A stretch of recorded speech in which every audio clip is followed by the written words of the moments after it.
Witnesses described scenes of chaos and intense heat as a large explosion sent a towering plume into the sky and ignited surrounding buildings, forcing residents into the streets and overwhelming emergency responders trying to reach the hardest-hit areas. The scale and focus of the strikes, targeting civilian infrastructure and densely populated districts, led analysts and local officials to argue that the campaign appears aimed more at inflicting maximum damage and terror than at seizing ground, raising questions about Moscow's strategic objectives. Hospitals and emergency services reported a mounting casualty toll as rescue teams worked through rubble and flames to treat the wounded, recover victims, and stabilize a traumatized population while authorities began documenting the scope of the devastation. My mother, 91 years old. She could not walk, she was using a walking frame. She called me, saying, "Sasha, everything is on fire." Everything was detonating. I was not allowed here. Observers noted that while U.S. political attention remains consumed by tensions with Iran, Russian leadership may be exploiting the distraction to intensify its military campaign in Ukraine, testing Western resolve and recalibrating the strategic timeline for achieving its objectives.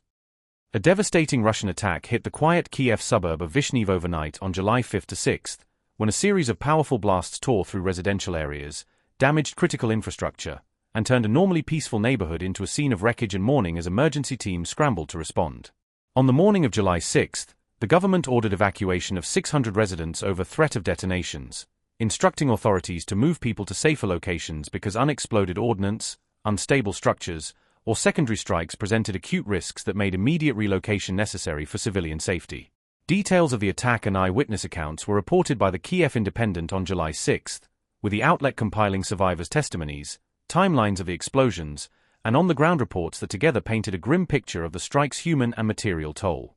Residents of Vyshneve, located on Kyiv's western edge, described scenes of terror, people fleeing as buildings burned, children and the elderly being pulled from debris, and neighborhoods left in stunned silence punctuated by sirens and the shouts of rescuers as they searched for the wounded and missing. My mother, 91 years old. She could not walk, she was using a walking frame. She called me, saying, "Sasha, everything is on fire." Everything was detonating. I was not allowed here. I was told to wait until it finished. I came, and this is what I saw. Most probably she inhaled the smoke and then died. Such a pity. 91, and of course she wanted to die of natural causes. Multiple eyewitness accounts on the attack were cited by the Kyiv Independent. Diana Lyashchuk, a resident of Vyshneve, said, and I quote, "A huge mushroom cloud rose into the sky. Burning fragments kept flying behind us. They were so high, but it felt like everything was on fire. I called my mom just to tell her not to worry, that I was alive. Then another huge explosion happened. I was terrified she would hear me die over the phone." Unquote. Yevhenia Denisyuk, a resident of Vyshneve, said, and I quote, "It was terrifying. Everything just kept detonating. I'm a strong woman, so I managed, but many people were crying." Unquote. Kirilo Melnik, a resident of Vyshneve, said, and I quote, "The whole house started shaking. The walls were moving back and forth. There were several explosions before dawn. The house shook like a house of cards. They're still clearing the rubble. The barbershop where I always got my haircut burned down completely." Unquote. Kate Vishniak, another resident from Vyshneve, said, and I quote, "My house is gone. Everything burned. I just feel empty." Unquote.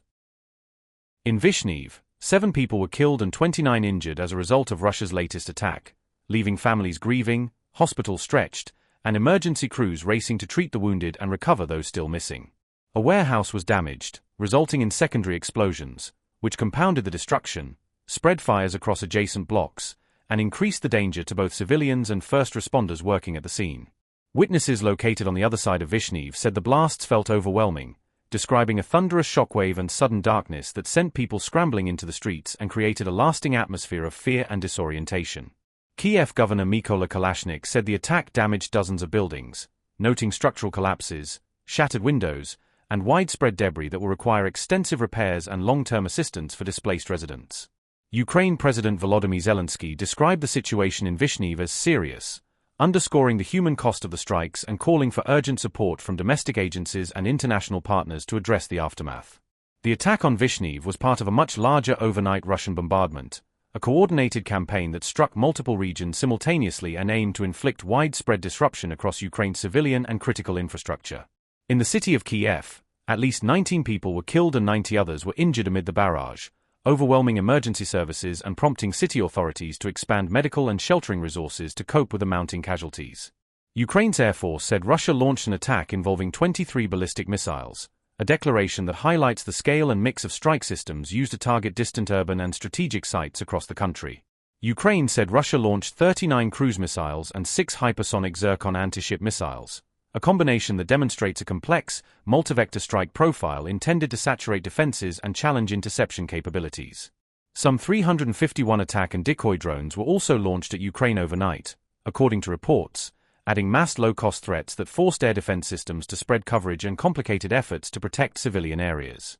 The attack also damaged facilities operated by Ukraine's largest private energy company, exacerbating power outages, disrupting services for millions, and complicating recovery efforts as technicians work to restore critical electricity infrastructure.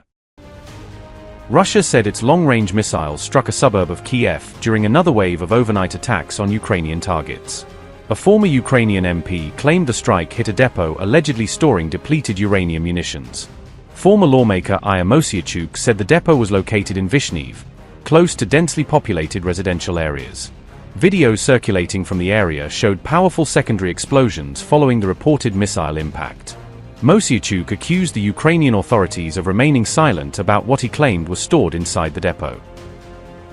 Composition: made using dense uranium left over after the uranium enrichment process. Purpose: designed to penetrate heavily armored military vehicles and fortified targets. Controversy: remains controversial because of its toxicity and low-level radioactivity. Health risks: the main risk arises if depleted uranium dust is inhaled or ingested. Ukraine: the United States supplied depleted uranium ammunition to Ukraine in 2023. The former MP said residents were advised to stay indoors and keep their windows closed after the strike. Ukrainian outlet RBC reported that air quality in Vyshneve briefly reached hazardous levels following the incident. Russia has repeatedly condemned NATO's decision to supply depleted uranium munitions to Ukraine. The Kremlin argues that such munitions could pose long-term health and environmental risks after their use.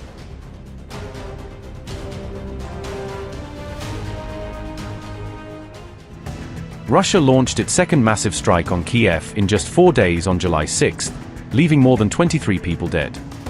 President Zelensky said Russia fired 23 ballistic missiles, 39 cruise missiles, 6 Zircon hypersonic missiles and 351 drones. Officials say at least 16 people were killed in Kyiv, while 7 more died in Vyshneve after secondary explosions. Apartment blocks, hotels, warehouses, and civilian buildings across Kyiv suffered heavy damage in the attack. More than 400 rescuers were deployed as emergency teams searched for people trapped beneath the rubble. Thousands of residents spent the night sheltering inside metro stations as the bombardment continued.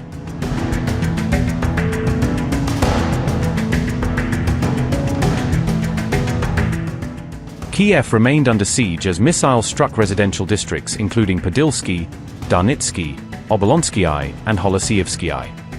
A direct missile strike partially collapsed a 9-story apartment building, trapping residents inside.